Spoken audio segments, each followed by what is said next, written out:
اوس راځو دې خبرې ته دا شکر اخیر وایي څه ده شکر ادا کول فقط په زبان نه هلکه زه تابعدار یم لکه تاسو ته ما وویلې نو علما فرمایي دا په زبان باندې شکر دا د عمل یو وعده ده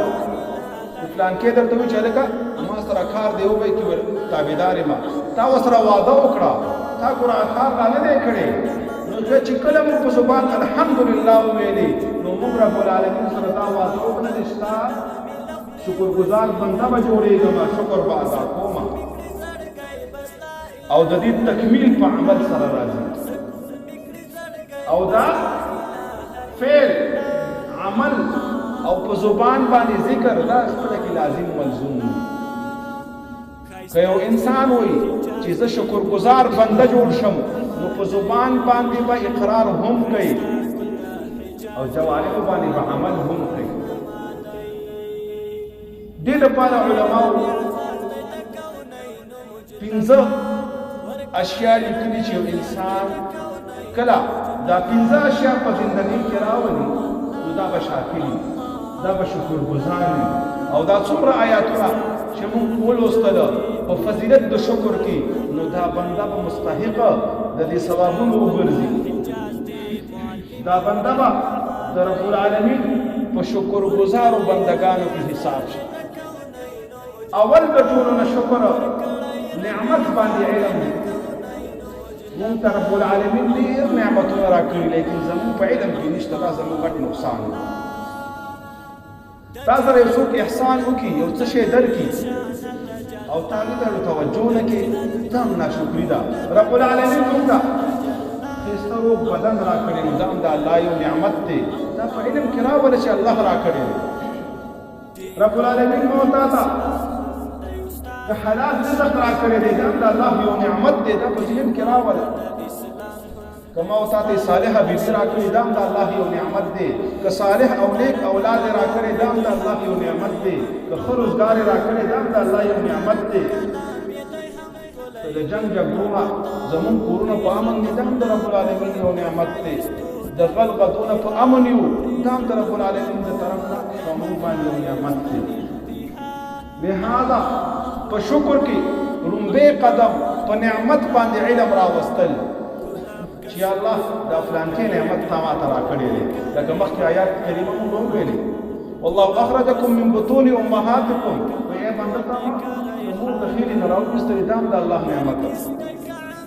او بیا لا تعلمون شیء وایي ته په هېڅ هم پوره نه پوهېږې بیا مې سمع درکړه د اورېدو طاقت او بیا مې ابصار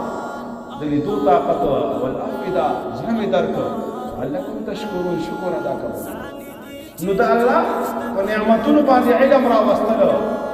یو یو یادول په دې باندې رب العالمین ډېر خوشحالېږي لکه عام زموږ وخت هم دی یو څوک تاته څه درکړي او بیا ورته یاد کړي چې الله دې خوشحاله را دا فلانکې شی دې راکړی و جزاک الله بارک الله دعا وکړه خوشحاله شي او که نه تا هغه څه درکړي ورته یې خوشحاله نه راوړي نو هغه به ورته څومره ناشکره دا څومره بېکاره بنده د رب العالمین هغه بنده خوښ دی چې د الله نعمتونو باندې دا اقرار کوي چې دا نعمتونه ماته رب العالمین راکړي دي نو دا د شکر لومړنی قدم دی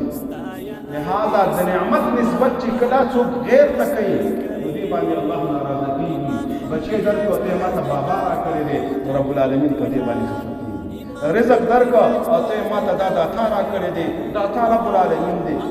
خزانه درکړه ته ماته گنجبخش راکړی نه رب العالمین درکړی دا ګوره تا ناشکري وکړه د الله د نعمت نسبت رب العالمین ته کوله دا شکر ادا کول دویم علما فرمایي دا شکر به د زړه نه ادا کړي بعضې اوقاتو کې انسان تا ته څه درکړي او په خوله باندې د هغه خیرخواهي او هغه ته د خیر دعا وکړي لیکن زړه نه قایل نه یې زړه نه یې نه مني نه رب العالمین چې کوم نعمتونه درکړي د زړه نه به شکر ادا کړي په زړه به یې ورسره مني چې بالکل رب موږ ته راکړي دي او د زړه نه په هغې باندې خوشحالي ناشکري به نه کوي چې ما سره څه دي ګوره ما سره موټر نشته او ما سره بنګله نشته او ما سره فلاغه نه چې کوم یې درکړي په هغې باندې علم راوایه چې روغ صحت یې درکړي دي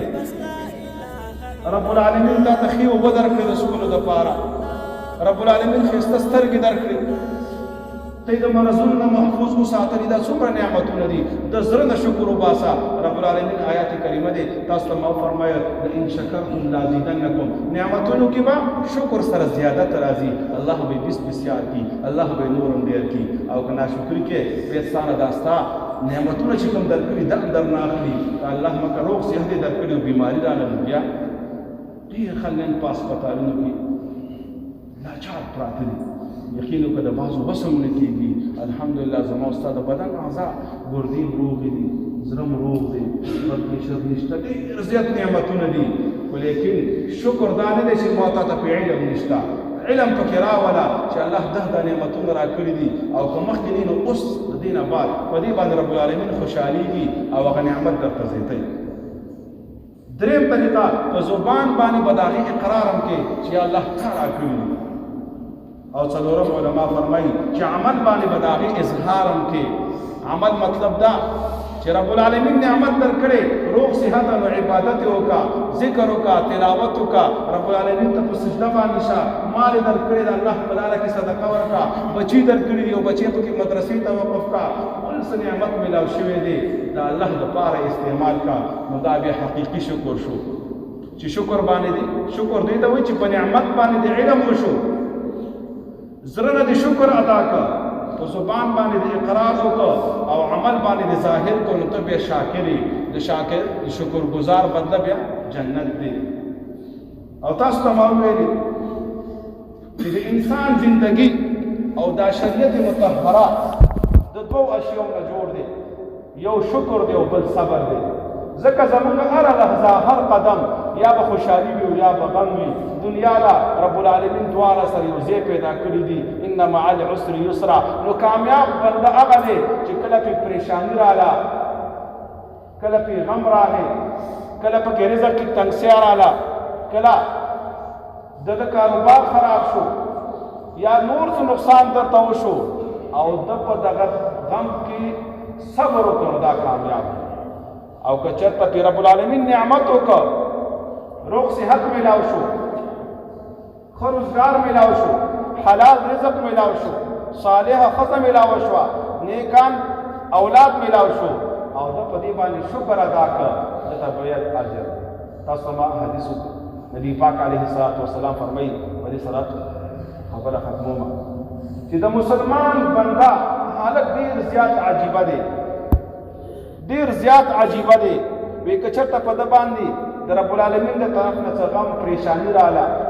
نقصان په مال کې راغی، په اولاد کې راغی، په صحت کې راغی، او د نقصان او غم باندې د صبر وکړه فله اجر، ورته اجر دی. او که چېرته نعمت ورته رب العالمین ورکړه، روغ صحت، ښه کاروبار، حلال مال، ښه کور والا، ښه بچي، او په دې نعمت باندې د شکر ادا کړه فله اجر، بیا هم د دپاره اجر. لہذا مونږ او تاسو ته پکار دي چې د رب العالمین څومره نعمتونه دي په دې باندې خپل علم راولو، یو یو وشمارو، الله ته وجارو او شکر پې ادا کړو. لیکن صرف په زبان باندې نه، عملا په بدن باندې دا شکر دی. رب العالمین روغ جسم درکړه د الله دپاره،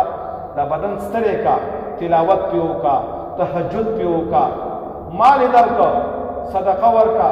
د خوار غریب په کار شه، هغه ته څه وکړه. دغه شان څومره نعمتونه دي د الله دپاره استعمال کا، دا د هغې شکر دی. او چې کوم بندګان شکر ادا کوي، رب العالمین هغه ته نعمتونه بیا سیوا کوي، رب العالمین ورته پکې خیر او برکت اچوي. رب العالمین دې مونږ او تاسو ته په دې خبرو باندې عمل کولو توفیق نصیب کړي. وصلی الله تعالی علی محمد وعلى آله وصحبه اجمعین. سنت